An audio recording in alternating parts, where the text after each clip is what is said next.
We young people must unleash the power of our demographics and collectively wield political power in order to create a progressive society. Something that actually many other presidents of many universities would look to try to force these contracts. They're trying to destroy unions on campus of workers, of professors. Already on campus, many unions have been outsourced. You're seeing it even at Yale. They don't want to unionize the grad students.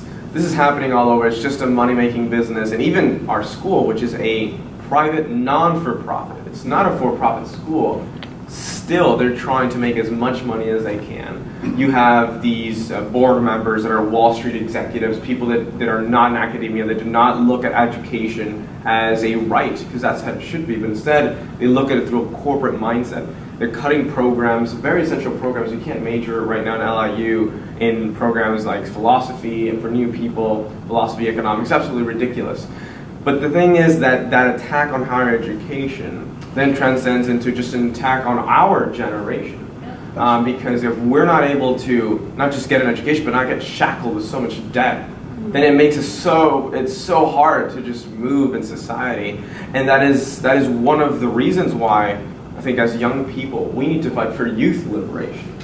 Because the young people of this generation are oppressed by race, class, gender, as well as a catastrophe when it comes to our environment. We're facing a dysfunctional political system. We're facing endless amount of debt that just doesn't let us advance.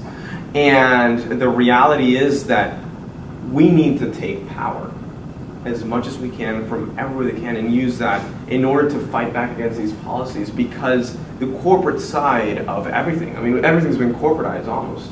When you come to food, healthcare, our education system. So it is crucial that students keep the work they're doing. I'm very hopeful because I see a lot of students now taking action in protesting, organizing, and lobbying.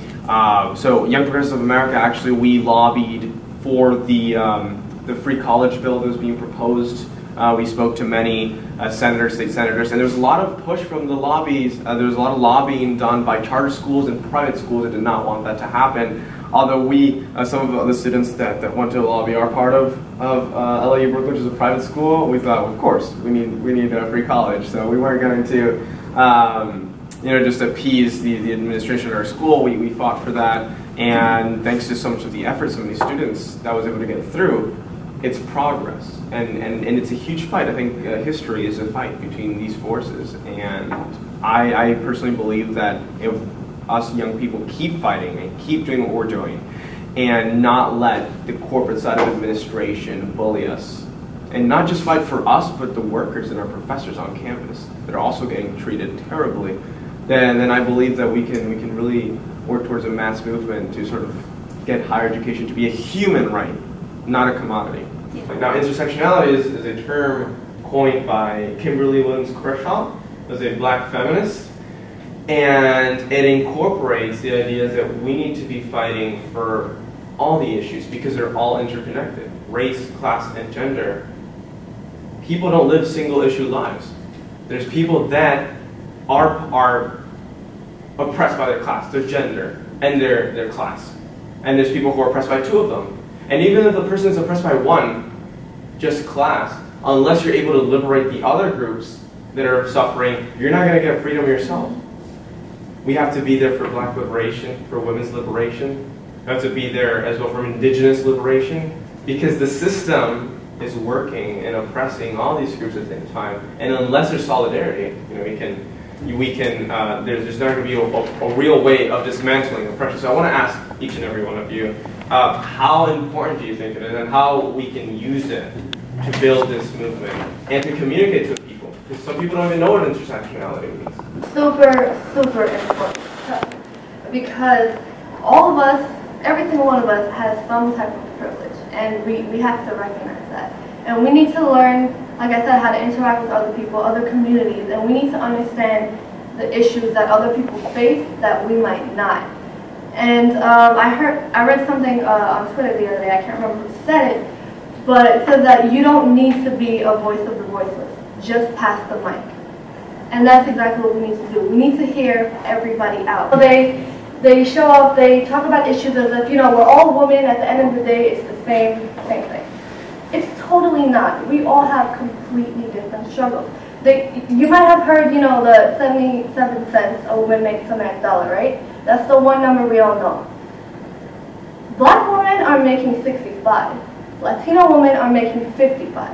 Why don't we hear those numbers? We need to hear those people out. And we need to make sure that when we are organizing and we're setting goals and we're deciding, what action we're going to take, we need to make sure everybody has a seat at the table, because everybody needs representation. At the end of the day, we don't want our movement to be as divided as the world is already. Equality isn't our focus, because equality is fun when everyone starts on the same level, but that's not where we are. And maybe it is biologically, but socially, we just ruined it. It's just this mountainous thing where everyone is so divided in every single way. And so intersectionality is so important, and I think something that I love about the UN is that they sort of embrace that. Like, North Korea just signed the Paris Agreement. Like, I don't... And we pulled out. That's insane! And we pulled out. Like, what is... it just doesn't make any sense. And it's like, that may be happening, and then mind you, North Korea is still doing their own thing.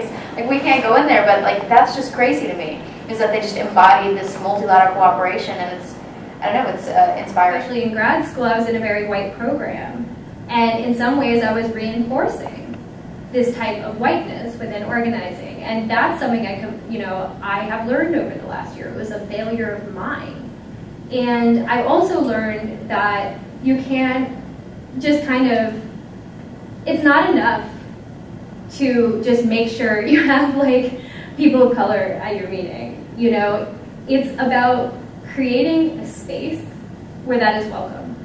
Creating a space where they are welcome. This isn't like advertising or like a quota thing. It shouldn't be.